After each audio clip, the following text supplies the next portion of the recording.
Salut, c'est Vince. Bon, on va faire un petit débrief sur le road trip et sur le matos un petit peu. Voilà, donc c'est parti.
Il est 4 heures. Ce petit coin de nature est le coin idéal pour vous parler du road trip et du matos. On débrief, c'est parti. Entrée du road trip que j'ai fait avec mes 3 potes. 1500 bornes en 4 jours avec ça. Donc avec ma Vitpilen 701. Avec donc le matos que je vous ai présenté. J'avais oublié d'ailleurs l'oreiller. Voilà, oreiller. Alors il y en a un qui est très bien apparemment à D4 gonflable. Moi j'ai pris un oreiller à mémoire de forme, un petit. Ça prend de la place, hein. Il faut trouver un moyen de le comprimer pas mal. Mais ouais, c'est hyper important. Pensez à l'oreiller, un bon oreiller. Ça, c'est peut-être plus important que le matelas. Parce que bon, le jean qu'on roule en boule, etc., non, c'est pas possible. Donc l'oreiller, pensez-y. Donc le point sur la bécane. D'abord le road trip. Le road trip, le road trip nickel, super. Hein. De toute façon un road trip avec des potes à moto, c'est génial, les Pyrénées. Si vous avez l'occasion d'ailleurs, allez-y. Hein. Ça coûte pas cher, on est parti de chez nous. Ça peut se faire facilement sur un week-end, une journée, 2 jours. On a fait 2 jours en début d'année, au printemps. C'était super, on a bivouaqué. En Pyrénées, c'est plus difficile de bivouaquer.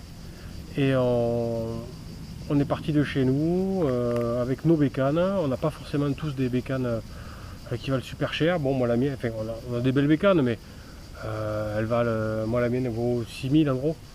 Elle a 17 000 bornes, donc ça vaut aussi un peu plus 6000 balles. Celle de Nico à peu près pareil. Et bon, les deux autres, ils ont des bécanes un peu plus chères, à 10-12 000. Mais vous pouvez faire ça avec une bécane à 2000 bornes. Moi j'ai une Hayabusa que j'ai acheté 4000 euros, j'ai gardé 4 ans, j'ai revendu 3000. On peut faire ça avec un sprint testé, ça vaut rien non plus. J'en ai eu un aussi, vous pouvez aller au bout du monde avec, hyper fiable, c'est génial. Et après vous pouvez faire ça avec un 125, n'importe quoi. Voilà. Il n'y a pas de moto trop inconfortable, trop petite, pas assez puissante, c'est pas vrai. Avec ça, tout le monde vous dira que c'est pas possible de voyager, que c'est pas confortable, qu'on peut pas mettre de sac dessus, etc. Ben, si, je l'ai fait. Alors, au passage, les Espagnols n'aiment pas trop les motards. Ça, je ne savais pas. C'est un petit peu des enculés, ils se poussent pas. On a quasiment jamais dit merci à un gars qui se poussait. Par contre, on a eu des gars qui se ralentissaient, qui nous coulaient au cul, qui essayaient de nous pousser sur le côté. Je sais pas ce qu'ils ont contre les motards. En tout cas, en France, big up aux automobilistes français. Merci, parce que par contre, en France, c'est l'inverse. Tout le monde se pousse, des fois, ils se foutent dans le platane pour nous laisser passer. Voilà. À savoir si jamais vous allez en Espagne. Je vous mets comme ça parce que j'ai jamais été assez souple pour mettre en tailleur. Alors, le pneu. Le pneu, bon, il a tenu. J'ai roulé, je suis allé voir Henri à Toulouse. J'ai fait 162 bornes de plus. Bon, il a tenu. J'ai rajouté un peu d'huile parce que sa tête de l'huile, la 701, elle consomme de l'huile. J'ai jamais fait trop gaffe, j'ai eu de japonaise. J'ai jamais fait trop gaffe à l'huile. Là, si, il faut faire gaffe à l'huile. Tous les 500-600 bornes, il faut jeter un coup d'œil. Et il faut partir avec un bidon d'huile. Si vous partez pour 2000 bornes, sans rajouter d'huile, si vous êtes vraiment au taquet, ça peut passer, mais vraiment pas plus. Et si vraiment vous êtes à bloc et vous arrivez, vous avez plus. Donc il faut partir avec un demi-litre d'huile. Si vous faites 2000 bornes, un demi-litre d'huile. Voilà. Bon, après c'est de la 15W50, donc elle est très fluide à chaud, donc ça consomme un peu plus forcément.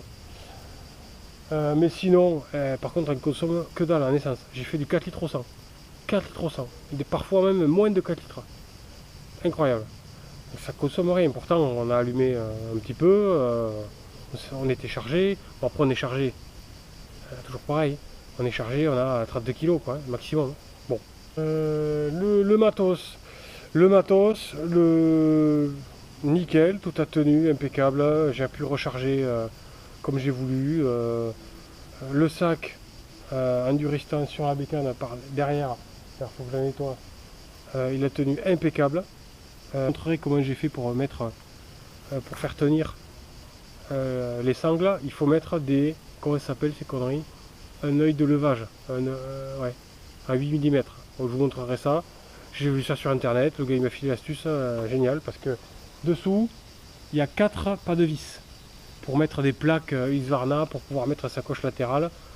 Donc le truc, ça c'est pareil, on peut se dire, bah, j'ai acheté ça, c'est prévu pour, oui, rien que les plaques valent 60 balles, et les valises, qui sont pas énormes, valent, que je dis pas de conneries, dans les 450 €.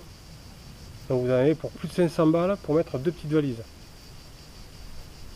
Ah mais à un moment donné quoi, n'importe quoi. D'ailleurs si vous voulez cette solution là, vous allez chez Enduristan, pareil, ils ont les mêmes, sauf qu'ils ont 4 tailles possibles, il n'y a pas besoin de support, et ils sont 4 fois moins chers. Et je pense qu'elles sont de meilleure qualité, elles sont voilà. Donc non, Husqvarna, voilà, petit dédicace, il faut arrêter de se foutre de notre gueule sur tout ce qui est bagagerie, etc. La sacoche de réservoir, c'est pareil. Un support métallique, plus derrière. Ça c'est cadeau. Je sais pas si je le fais. Plus derrière, une sacoche classique, mais à 200 balles. Mais n'importe quoi. Mais bon, ça c'est le poireau qui achète la bécane neuve et qui se dit allez, vous mettez tout, je calcule pas, pas de problème, on vous installe tout, tout est neuf, tout est Husqvarna. Et bam, on te met 1000 balles de plus pour un truc qui en vaut 200.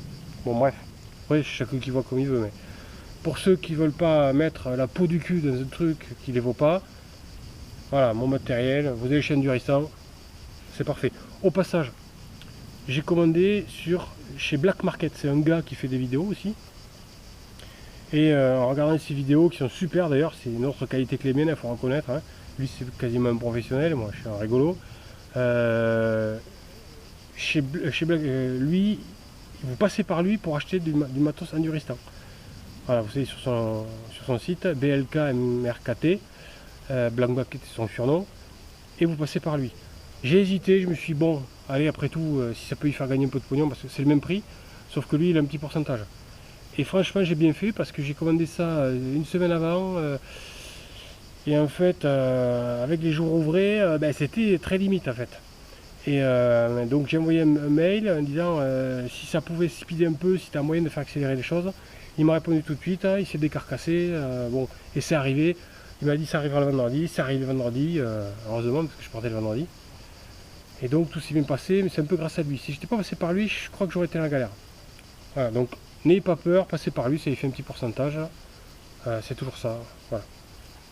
Les sangles Rockstrap aussi, pareil, j'en ai parlé, c'est génial, ça bouge pas. Voilà, 20 €, c'est pas du vol. Donc ça, vous ne serez pas emmerdé, et surtout, vous pourrez le récupérer sur notre meule. Moi, j'ai pas acheté ça pour le lâcher avec la moto. Je le mettrai sur toutes les motos que j'aurai. Parce que je vais continuer le road trip, ça c'est sûr. Et même si je fais du tout-terrain, ça sera mieux. Voilà. Pour la sacoche réservoir, mes potes, ils avaient, je vous l'avais dit déjà, du tank lock.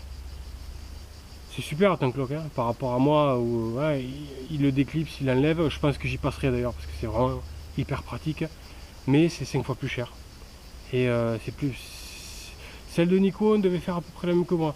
Mais la sacoche doit taper dans les 100-120 €, plus 15 ou 20 € de bride. Bon, on n'est pas dans les 150 €. Moi, j'ai acheté des lanières sur Amazon pour 10 balles, j'en ai 200 mètres, donc je peux remplacer avec des mousquetons. Plus là, j'en ai pour 25 euros, 30 euros peut-être. Voilà, au lieu de 130. Bon, pu recharger sur ma meule, donc le téléphone évidemment, et en même temps la cam qui est là, une GoPro Hero 3, qui suffit largement. Enfin, ça sera à vous de juger, mais pour moi ça suffit. Et éventuellement autre chose, par exemple la batterie de ma lampe frontale, j'en ai parlé déjà, je peux recharger. Une batterie externe. Voilà, je sais plus ce que je rechargeais aussi. Enfin bon, tout se recharge en USB maintenant, donc il suffit de prévoir le cordon et en roulant, tout en ayant le téléphone branché, vous pouvez recharger puisqu'il y a 2 prises USB. D'ailleurs, je vous montre ça. Voilà la bête. Donc ça, c'est alors c'est un peu gros, mais au final, à l'endroit où je l'ai placé, bah écoutez, ça va nickel, 2 Serflex, c'est pas super beau, mais ça n'a pas bougé.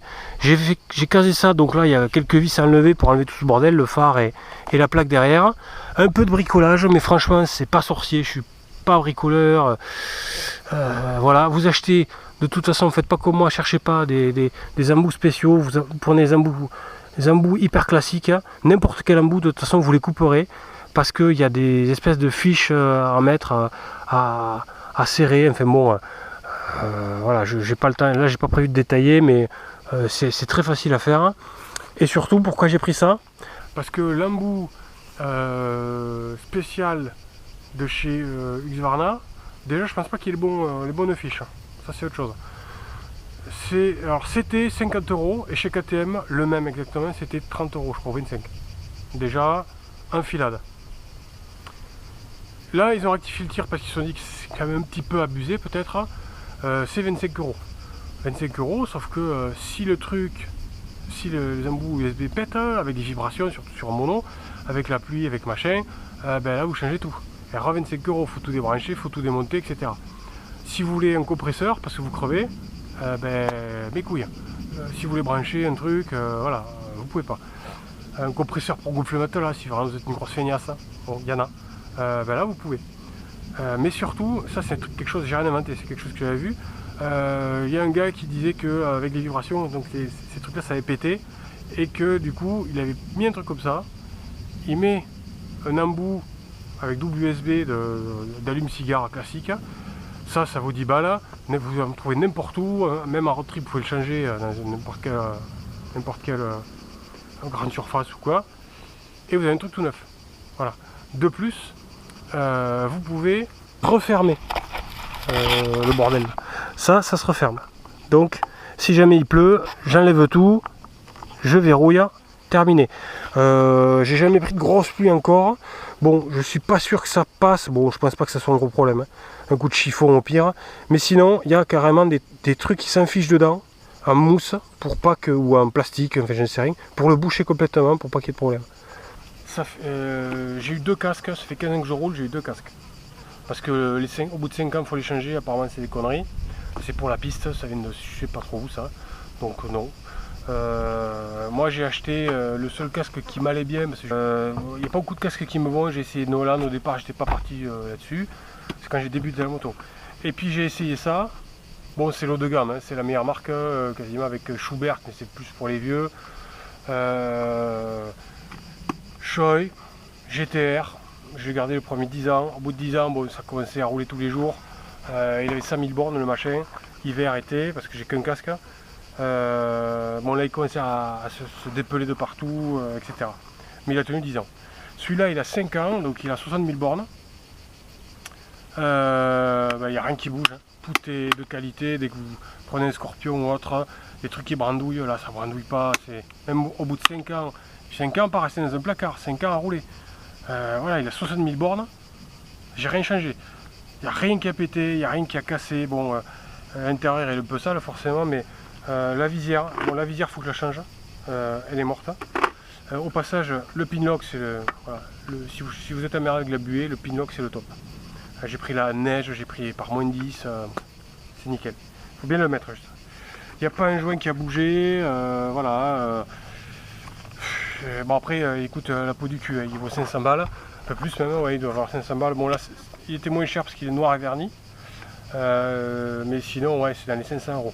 Après, au pas de la case ou en Andorre, je l'ai à 350. Et voilà, par exemple, vous avez ce que j'aime, c'est ça. Voilà. Puis même, ça, sur les autres casques, ça brandouille, ça remonte pas complètement. Là, voilà, vous voyez, au bout de 5 ans, nickel. Ça remonte complètement, on le voit plus du tout, ça se bloque. On force juste ce qu'il faut, on peut le mettre un tout petit peu. Voilà, ça n'a pas bougé, il est neuf. À part esthétiquement, au niveau fonctionnalité, il est neuf. Voilà. La boucle, c'est pas une boucle double D, mais c'est du métal, ça bouge pas non plus. Et dessous, ils ont mis ça. Le premier, il était bruyant, celui-là, il l'est plus. Voilà, je mets plus de bouchon d'oreille, c'est impeccable. Voilà, donc ça, si vous roulez beaucoup ou si vous voulez du beau matos, le GTR2, il est nickel. Chaud de toute façon, c'est nickel. Après, une autre marque que j'aime beaucoup, c'est Denez, parce que c'est les seuls qui font des trucs un peu jolis, qui sont de qualité. Alors c'est pareil, ça douille un peu et surtout on n'en trouve pas en France, difficilement. Si vous êtes dans une grande ville peut-être, mais sinon c'est très compliqué et quand il y en a pas beaucoup. Donc pareil, en Andorre ou sur internet si vous connaissez à haute taille. Là je suis en Andorre, vous allez le voir, vous l'avez vu dans la vidéo, chez Motocard. Bon, ils n'avaient pas l'air de s'exciter beaucoup, en gants ils n'avaient pas grand chose. Donc bon, j'ai rien trouvé, je suis allé à, je sais plus comment ça s'appelle, au pas de la case, il y a un truc qui fait Denez aussi, qui est un gros truc, mais le serveur avait pas envie de me faire ses gants, ça le faisait chier, c'est clair. J'ai clairement senti que ça le saoulait. Donc j'ai quand même pris une paire de gants, je sais pas pourquoi, parce que j'avais pas envie de repartir bredouille, je crois. Et puis bon, comme j'ai essayé chez lui, j'ai pas envie d'acheter ailleurs, mais là j'ai acheté qu'une paire de gants, je voulais 3 paires de gants. Hein. Et puis moi j'étais prêt à lâcher du pognon, il voulait pas. Très bien. Moi de toute façon c'est facile, hein. Si jamais il y en a qui veulent me faire des cadeaux, hein, en gants je fais double XL, quasiment partout. Donc Denez, double XL. Et ces gants, là j'avais pris ces gants, les Mix C2, ils existent en blanc aussi, blanc et noir. Ils sont super, ils sont légers, ils sont très confortables, ils sont très jolis je trouve. En plus noir et rouge avec tout. Voilà. Par contre, ils n'ont pas aimé le... Bon, ça pareil, ça fait 3-4 ans que je les ai.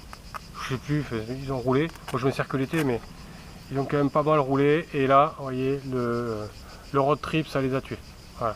C'est le problème de cette matière un peu suédée, là, espèce de truc. J'ai déjà eu, et chaque fois ça se trouve. Si vous avez du cuir comme ça, lisse, ça bougera pas. Par contre, ce truc suédé, si vous roulez beaucoup, essayez d'éviter, c'est pas facile, mais ça se trouve, ça s'use, ça peluche et ça se trouve. Bon, après, vous pouvez les trouver à 64 €, ceux-là, sur internet. Bon, en gros, c'est 80 balles. Si vous, si vous roulez beaucoup, c'est pour quelques années. Il n'y a pas de quoi, ils sont vraiment super. J'ai pas repris les mêmes parce que j'ai envie de changer. Et j'ai pris des Revit. Peut-être je vous les montrerai. Des Revit, parce que Revit, Bulk Market par exemple, il a utilisé beaucoup ça. Apparemment, c'est du super matos aussi. Ils sont très jolis. J'ai pris ça. Et après, j'ai pris des gants sport que j'utilise à mi-saison. Moi, j'ai pas de gants mi-saison. J'ai des gants d'été vraiment très ventilés, très courts. J'ai des gants d'hiver le plus chaud possible. Et puis entre les deux, des gants mi-saison, je vois pas trop l'intérêt, des gants sport un peu jolis, comme ils sont renforcés, ils sont suffisamment chauds pour tenir par à 10 degrés, 10-15 degrés, ça suffit.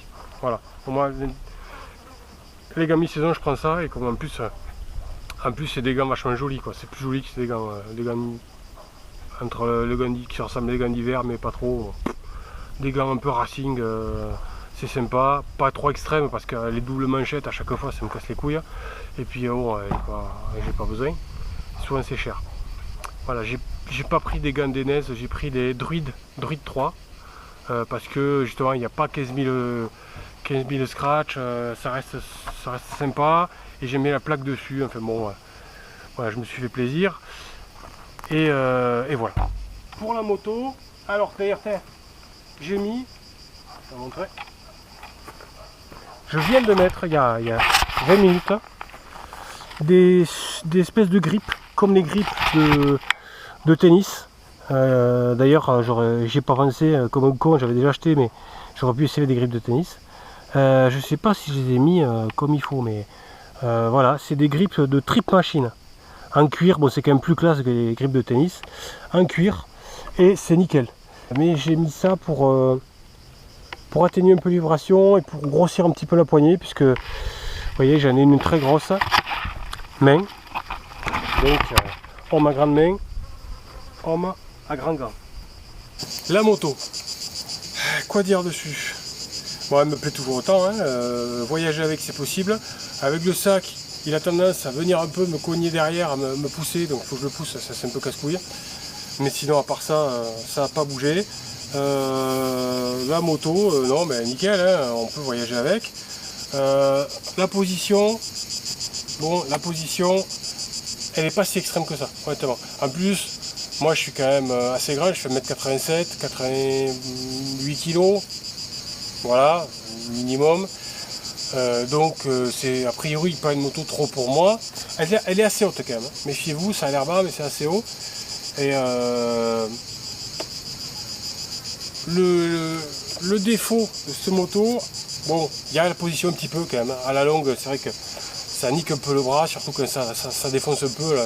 À un moment donné en Espagne, quand on a perdu le téléphone d'Henri, là je suis arrivé au bout, j'avais le bras en compote. Avec ça je pense que ça ira mieux. Mais sinon, franchement ça va. La position ça va, c'est pas abusé, le dos rien du tout. Le cul c'est surtout en fait j'ai remarqué quand il fait chaud. Voilà. Le cul c'est quand il fait chaud. Bon après j'ai resté 8 heures en selle avec un plein cagnard. Là, ici, là, dessous, ouais ça fait un peu mal au cul quand même. Bon je sais qu'il y a un gars dans les Alpes qui fait des selles confort apparemment pour 300 balles qui sont super. Bon, moi je vais pas l'utiliser, non ça va, ça passe, franchement ça passe. Faut vraiment y rester toute la journée, avoir une grosse chaleur pour avoir mal au cul. Alors qu'au début je me disais ça va être l'enfer, hein, parce qu'elle a l'air vraiment dure comme du bois. Bah non, non, pas tant que ça, pas tant que ça. La position c'est pareil, au départ je ne m'intéressais pas sur cette moto, parce que je me disais ça va être l'enfer, parce que la petite, par contre la 401 je l'ai essayé, là c'est l'enfer. Là elle est plus courte, c'est impossible. Donc celle-là je me disais non. Et puis en fait j'ai essayé parce que j'ai discuté avec un gars qui lorgnait dessus, je cherchais moi plutôt autre chose, et puis je me suis dit ah ouais elle est jolie quand même. Je suis monté dessus, j'ai fait ah ouais mais en fait non, ça va, la position ça va, puis elle est quand même bien finie, et ça fait son chemin, j'ai fini par prendre ça. Hein. Donc pour les défauts, donc un petit peu la position, le confort, mais vraiment en utilisation voilà, road trip long, etc. La consommation que dalle. Voilà. L'huile, il faut faire attention à l'huile. Et après le moteur, non, super, la fiabilité super. Bon, moi a priori, je dis a priori parce que le gars qui me l'a vendu m'a dit qu'il l'avait fait. Je sais où il l'a fait, il habite à côté de chez moi, donc je peux vérifier facilement, il l'a enregistré. Ça a été changé, le réservoir, et je crois aussi le récepteur d'embrayage. Voilà, mais c'est sous garantie, donc même si vous n'êtes plus sous garantie, c'est pris en charge. Voilà. Et sinon, à part ça, il n'y a aucun souci. C'est bien suspendu, c'est léger, ça a la pêche, ça tire bien. Voilà. Le pneu arrière, le pneu sport, non, ça c'est de la connerie. 4000 bornes, plus jamais. Ouais, je prendrai plus ça. Ce que je regrette sur ce moto, c'est de ne pas pouvoir, parce que j'aime bien, c'est croiser à un 6ème, tranquille. Voilà, sous régime, là c'est pas possible. Si vous n'êtes pas à minimum à 110, 120, en 5ème, vous sentez qu'elle broute pas, mais la moto n'aime pas ça va pas, ça manque de pêche, on sent que le moteur n'aime pas. Donc c'est un truc particulier, il faut aimer le mono, moi j'aime bien. C'est pas une moto de débutant parce qu'il faut s'occuper de l'huile, il faut bien graisser, faut jouer avec de la boîte de vitesse, le shifter, bon le shifter ça marche pas mal, mais moi je me sers pas mal de l'embrayage. C'est bien quand on veut tirer un peu dedans, quand on veut conduire un peu sport, c'est sympa, mais bon. Sinon moi j'embraye parce que sinon on sent que la boîte elle aime pas. Bon, franchement c'est pas génial. Après elle a très peu d'électronique, ça c'est cool. Voilà, le kitchen il va tenir 20 000, donc ça c'est le minimum. La vidange tous les 10 000, bon par contre il y a le jeu aux soupapes, mais apparemment c'est pas trop cher. Donc foncez, si vous voulez une bécane sympa, pour faire qui peut tout faire en fait, à part le duo. Ça j'ai pas essayé le duo, mais honnêtement je suis à peu près sûr que c'est pour dépanner quoi. Vous voyez une gonzesse de 19 ans les seins à l'air dehors qui fait du stop, ouais là vous la prenez, mais sinon pour faire 10 bornes maxi pour dépanner, pour aller parce que quelqu'un est en panne, sinon c'est pas possible. La fille elle tiendra pas. Voilà, voilà le pot tant que j'y suis. L'accessoire, bon, les rétros comme ça, bon, c'est joli, ils valent 5 €. On s'y habitue, mais franchement, pas très sécurisé de le faire en bas, c'est pas top. Je m'y suis habitué, mais je jette pas forcément le coup d'œil à chaque fois que je devrais, parce que c'est trop pénible. On perd trop vite, trop longtemps la route de vue complètement. Le compteur, bon mais le compteur il est pas trop mal, il est pas trop vilain, il va bien avec la moto, mais après c'est une énorme merde. L'autonomie restante c'est n'importe quoi, la jauge carburant c'est un peu n'importe quoi, je suis obligé d'aller au trip partiel. Le shift light il sert à rien puisque il est alors on peut le régler comme on veut, mais bon ça doit rupter à 10 000 je pense. Et franchement moi passer 8000 grand max je change, parce que bon, on voit que le moteur il tire dedans, il n'y a plus trop de couple, ça sert à rien. Donc le compteur non franchement il est très basique et il est pas génial, voilà. Ça et les rétros c'est un peu les deux grosses merdes. Bon enfin ça fait le job à peu près, c'est pas catastrophique. Et le pot sans la chicane ça va bien. Voilà, bon après j'aurais jamais mis 800 balles là-dedans, hein, mais il y était. Donc franchement il est plus joli et il fait un joli bruit. Sans la chicane, on m'avait dit ça fait trop de bruit. Non, sans la chicane ça va nickel. Voilà. Voilà, donc j'ai plus grand chose à dire là-dessus.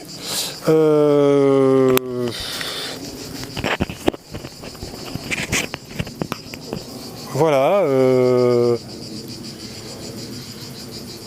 Je suis content de ma moto. Après 2 road trips et 9000 bornes, ben, je suis pas prêt de la vendre, j'ai pas envie de la vendre parce qu'elle correspond exactement à ce que je peux faire et elle peut même voyager longtemps, faire des trips avec beaucoup de matos.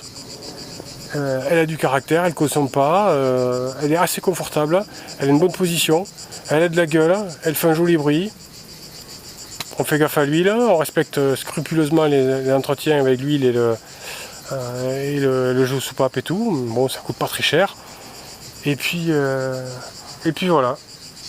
Je vais refaire un road trip. Alors sûrement que j'essaierai de m'améliorer au niveau de la vidéo, parce que là c'est pas terrible. Je sais pas mettre de musique. Enfin, j'ai pas fait l'effort. Mais bon, c'est marrant, je trouve. Pour le matos vidéo, je crois que j'en ai déjà parlé, mais une GoPro Hero 3 avec micro qui se branche direct. Voilà, 30 balles, vous avez tout le matos qui va avec. Vous ruinez pas plus, sauf si vous voulez faire de la 4K, bon, ça c'est autre chose. Et sinon, ben, à bientôt. Tchuss.